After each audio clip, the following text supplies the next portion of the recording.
بص يا اسطى من الاول اهو يلعب ابو الكوره، انا تزنوني الزنقه دي، انا الزمالك المصري يزنوني الزنقه دي، يا نهار ازرق، ده انا زنقت في زنقه ما عملتهاش وانا عيل صغير، اقسم بالله يا حسين يا لبيب لي الكلام معاه بس نهايه الفيديو. بص والله هنيئا لك هظبطك بس في نهايه الفيديو. تعالى نتكلم الاول في مباراه من اشهر المباريات اللي مش عارف اطلع اتكلم فيها، والله بقالي ساعتين اتنين مزنوق زنقه محدش يعرف يلا ربنا. ايه يا عم ده؟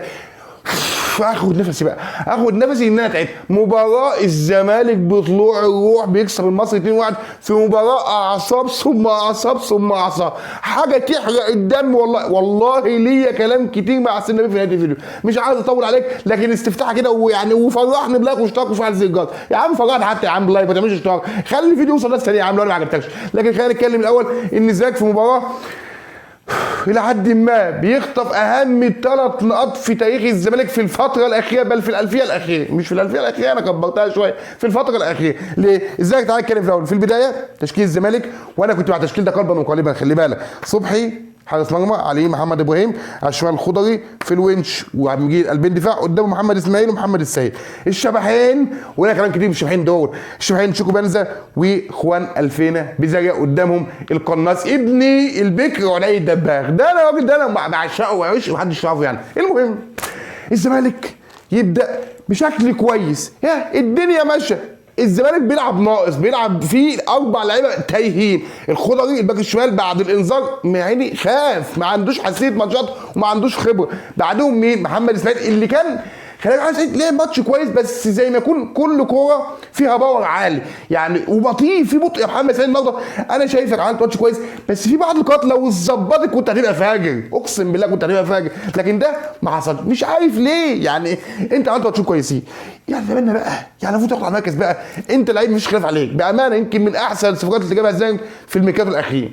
بس انا عايز محمد اسماعيل بتاع ماتش التابوتوجيت، عاوز محمد اسماعيل اللي بسم الله ما شاء الله رايق في مركزه، بعد تظبيط في القرارات هتبقى حكايه وروايه وتمثيليه وتبقى خناقه في التجديد الجاي ومش هنعرف نجدد لك كمان.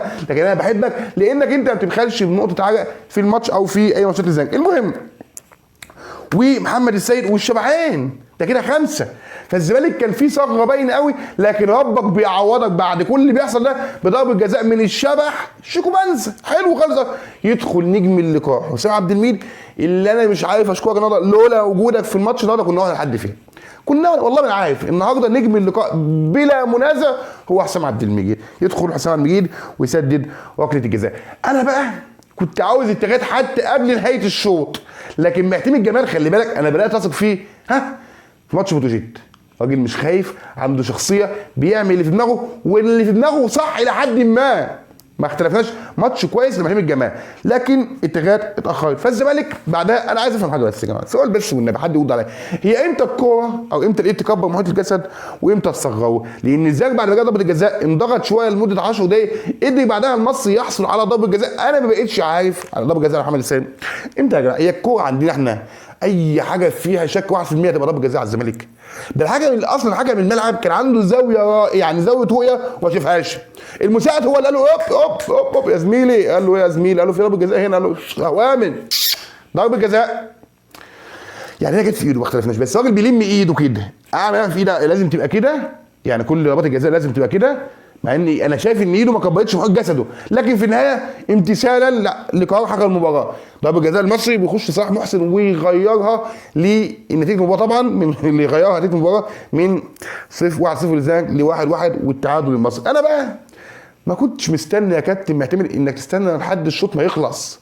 انا في دماغك فكر طبقه ايا كان الوقت، ما انت شايف ان انت عندك لاعبين تايهين، لاعبين 2 تايهين، شيكو بنزا وبزيرة. يا عم بزيرة يا عم والله العظيم ما حد عنده اختلاف على امكانيات، لكن فكره ان انا عاوز ارقص الدنيا بحالها واطلع بره الاستاد ارقص العربيات وبعدين ارجع تاني دي خلاص بقى هتبقى محفوظه شكلك هيبقى باين. خلي رجليك ميتين رجليك ايجابيه شويه على الجون، والله حرام والله. المهم بيستنى محمد الجمال، وانا كنت شايف ان محمد السيد لما يطلع كان ينزل عبد الله السعيد مش نبيل عماد دونجا، لان نبيل عماد دونجا كمان ما كانش في احسن حالاته، بالاضافه كمان ان الاصابه مؤثره عليه. هتقول لي انزل بتاع عبد الله السعيد لسه راجع من الاصابه، بس عبد الله ممكن الكوره واحده يوصلك بيها عند الجون. كان عندي يعني انا كفكري معلومه ان انا العب ب 3-5-2، اطلع الخضري والعب ب 3-5-2 تمام، ان انزل عبد الله السعيد مكان الخضري واخلي محمد اسماعيل يرجع باك يمين تفهمني؟ فلكن ده ما حصلش. هو طلع الخضر ينزل ايشو اللي انا بصراحه انا مش هقول لك عشان ما اظلموش، لان انا ما بحبوش وبحبش طريقه لعبه، ما بحبش الراجل اللي هو لابس سحاب كهرباء. فانا مش عايز اقيمه، مش عايز اقول لك ان لا ماتش حلو ولا كويس، لكن انا اي كوره جايه من ناحيته عكس الثاني محمد ابراهيم الباك اليمين كنت مطمن شويه، لكن ده مستباح. يمكن عشان كان بيلعب قدام واحد زي دغموم ممكن جايز، والله كل حاجه جايزه، لكن بصراحه ما كانتش داخله دماغي التغيير ديت. كنت اتمنى حتى ان محمد اسماعيل ينزل، حتى يلعب كمان كباك يمين، وينزل عبد الله السعيد، فاهمني؟ فكان متوازنه الى حد ما. لكن هقولها لك حاجه، انت النهارده قعدت تختار المصري البورسعيدي من قلب الملعب، ما انتش عارف تختاره، وانت اصلا يعني ده الماتش الثالث للمصري في حوالي 10 ايام، المفروض اكسبه، المفروض عارف بلعبه ازاي، كابتن معتمد. فعشان تكسب المصري بلاش العمق متقفل ضبه ومفتاح الاطراف، ولما لعبت على الاطراف بانت خطوط الزمالك اكتر، لكن معتمد جمال قرر نزول دونجا اللي برضه كان لحد ما خايف وبيلعب. لكن التغييرتين اللي اقول لك عليهم دكر وشابوه، واقسم بالله اكن انا يعني انت قريت تفكيري او قريت تفكير مشجعي الزمالك.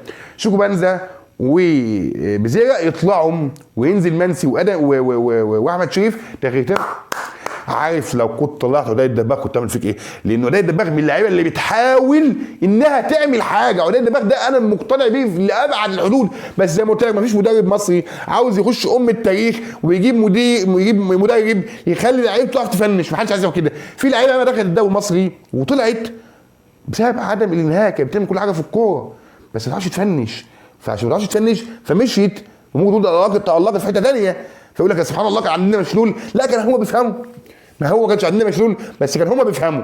شوكو بانزا بقى العشوائي ابن 60 عشوائي دهوت، انا بقول لك عنده حاجه هقول لك في نهايه الفيديو، مش هقول لك دلوقتي، هقول لك في نهايه الفيديو. لكن الزمالك بدات خطوطه تبان بينزلوا احمد شريف وناصر منسي، والزمالك لما لعب على اللطاف اكتر الدنيا بدات تحلو.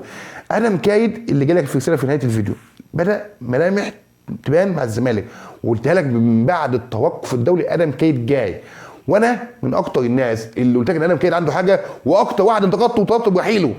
ادم كايد لما توظف قلت لك في اكتر من فيديو في مكانه في مركز 8 او مركز 10 بدا يبان. ادم كايد لما كان على الطرف كنت تحس ان هو مش مكانه، متلخبط، عنده توهان، لكن لما يجي على قلب الملعب ادم كايد قدم مستويات عظيمه في نص الملعب. تقول لي يا عم انتوا بتنفخوا في اللعيبه، ما بنفخش، ما بقى عندي لاعب متوظف غلط وارجع العبه في مركزه فيأدي، فانا ببقى فرحان ان انا جيت لاعب يقدر على الاقل خالص يكون ساتر النادي في الفضيحه اللي احنا فيها دي. المهم ان المصري كان بيهدد نادي الزمالك عن طريق دغمه نجم اللقاء بالنسبه للمصري، فيحصل ايه؟ عرضيه من ادم كايد يخطأ فيها محمد حمدي حارس المصري، تيجي لابن البكر عدي الدباغ فيسجل الهدف الثاني فيتقدم نادي الزمالك. بعدها بقى عينك ما تشوف الا الزمالك بعدها قدر يخترق المصري بقوتين، اهمها قوه عدي الدباغ. ادم كايد يا ابني انت عليك من بدري، عليك فلوس لحد وراجع لحد فلوس، طيب في حاجه مش عاجباك، ما في حاجه غلط. دي كوره ما تضيعش، مش تاني كوره في العارضه تاني ماتش على التوالي كان هيبقى الهدفين الاثنين اجمل من بعض. وبعدها بقى ضلمه ما شفتش حاجه. عيني ليه؟ المصري بقى اخطر، بقى مستحوذ اكتر، لقيت زيك بقى فيه كميه ميس باص غريبه زي ما يكون النهارده هيتعشوا ميس باص. كان كابس على نفسه من ميس باص فبداوا يطلعوه في الملعب. كميه ميس باص النهارده في ماتش زيك مرعبه، انا شفتها مرعبه، مش احنا نعمل كده. في النهايه الزمالك بيقتنص فوز مهم جدا قدام المصري البورسعيدي. قلتها لك في الفيديو اللي فات ورجعوا، كان لابد عن المكسب، وقلتها لك الحمد لله الفيديو اللي فات قلت لك كايزر زي تشيف هيكسب زيزك يونايتد لان الماتش على ارضه فهيبقى عنده 7 نقاط. انت لو كنت عدلت يعني عندك 6 فكنت تبقى ثالث المجموعه. لكن النهارده بشويه رجوله وشويه تركيز الزمالك بكل المصايب اللي هو فيه دي متصدر كونفدراليه، متصدر مجموعته في الكونفدراليه الافريقيه وتسقيف. وشكرا معتمد جمال، شكرا من الماتش اللي فات، انا بقى عندي ثقه فيك. لكن هفضل اقولها لك، الزمالك معاه سكواد لا باس به، محتاج بعض الصفقات التقيله اللي عندها خبره، بالاضافه اللي مش هجيبهم دلوقتي، فاجيب مين؟ اجيب مدير فني اجنبي يعرف يظبط لي الناس دي شويه. سيب حتى معتمد جمال معاه، انا مش بقول لك معتمد جمال وحش، هو اي نعم المدربين المصريين كلهم زي بعضهم تمام، الا في بعض التفاوضات لما المدير الفني بيفكر شويه زي ما معتمد جمال بفكر في مات بوتوجيت وفكر النهارده، فالشكل بان الى حد ما كويس. لكن انت محتاج مدير فني اجنبي، محتاج للصبح محتاج مدير فني اجنبي. ورساله اضرب يا عم، حرام والله اللي بيحصل ده، فوق شويه وحبوا الناس زي ما احنا بنحبوه. انت محتاج مدير فني اجنبي، وبقالك مش عايز اقول لفظ وحش، بقالك 90 يوم ما جايبش مدير فني. مين على عبد الرؤوف لمتيم الجمال، عايزين مدير فني اجنبي، ابوس ايديكم. مدرب سي في قوي يبني معاك الموسم ده، ولو جبته قوي جدا يجيب لك بقى صفقات، هو بقى عنده اختيارات كويسه. الزمالك محتاج مدير فني يا جماعه، ابوس ايديكم ابوس رجليكم. في النهايه ماتش عنق زجاجه عديت منه وعملت ثقه، والماتش الجاي عندك قدام ديسكو يونايتد لازم تكسبه زي الناس كلها ما بتكسبه بره، زي ما كانوا زي تشوفوا زي المصري بيكسبوا بره. فانت ساعتها تقول ايه بقى؟ انا صعدت رسمي. الخناقه فين؟ على المركز الاول والثاني. فيبقى عندك مين هنا؟ اعتقد هيبقى عندك كايزر تشيف، ولا عندنا مين؟ كايزر تشيف هنا صح؟ لا هيبقى عندك ديسكو هنا ولا ايه؟ هيبقى عندك ديسكو هنا. لا ده احنا عندنا قبله مين الاول؟ اخ ماشي ازيكم مين؟ اعتقد ازيك كايزر تشيف لعبناه بره ولا؟ اعتقد هيبقى عندك كايزر تشيف هنا. اعتقد هيبقى عندك كايزر تشيف هنا في النهايه، لان عندنا كايزر تشيف هناك بس، صح ولا انا غلطان؟ ففي النهايه الزمالك مباراه صعبه عدت بنتيجه ما كناش نحلم بيها، ازاي في متصدر المجموعه، ويلعن ابو دي اداره كابتن حسين، يلعن ابو دي اداره كابتن حسين البيب. اقسم بالله انا هعمل لك اهوت، لان في كلام يا جدعان الزمالك النهارده بيجي عليه كفر تاني ليه؟ بسبب مستحقات والله العظيم انا نسيت. عمر فرج وكولاد مش لاك، ولسه هيجي لك القضايا. انا مش هتكلم دلوقتي خالص، لكن هستنى نهايه الموسم، واقسم بالله هيبقى في كلام باوسخ الالفاظ. مش ان انا بغلط وبحب الغلط، لكن حرام اللي بيحصل زي ده. اقسم بالله حرام. غرامتين النهارده ب1,600,000 دولار يضلوا اي نادي. بتتكلم في 50 60 70 مليون جنيه. ده ما كانش عدوا الرقم ده واكتر، عدوا 70 مليون جنيه. فحرام اللي بيحصل زي ده والله. احنا زهقنا وتعبنا. مش عاوز اقفلها لك ضبه ومفتاح اقول لك الزمالك في طريقه النهايه، لكن الزمالك محتاج ناس بتحب الزمالك. في النهايه ده كان ملخص كلامي. عجبك كلامي اول مره تشوفني ما تنساش تدور على حب لايك واشتراك وتفعل زر الجرس. ما عجبكش كلامي حط يا عم لايك بس واتكل على الله، وقول رايك في الكومنتات. لو رايك غير كده برضه رايك فوق دماغي محترم، وباذن الله اشوف حلقه جديده والسلام.